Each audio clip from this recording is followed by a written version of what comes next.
Hello and thanks for joining us here on TVB News. In a final meeting with the press before his retirement, outgoing Chief Justice Geoffrey Ma broke his silence over growing calls to reform the city's judiciary. As Keina Chiu tells us, Ma was open to the idea, but stressed it must be backed by clear justifications and details. My mission is the same as the judiciary's mission, and it's a simple one, and it's to uphold the rule of law. Turning 65 next week, Chief Justice Geoffrey Ma will retire from the position he served for 10 years in a few days.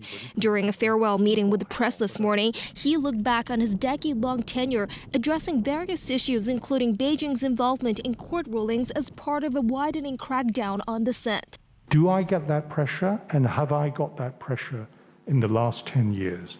And my answer to you, truthfully, is no. Still, Ma would surely have been aware of a recent article published in mainland state media which slammed a decision to grant bail to national security suspect Jimmy Lai.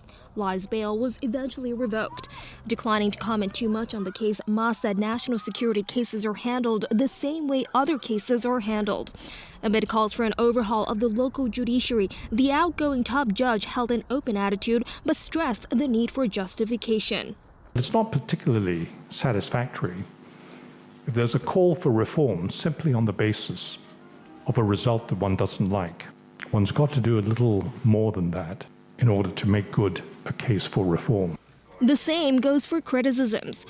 But in order not to lose the respect and confidence of the people whom the law serves, it's important that any criticisms made, however strong, have a basis to them.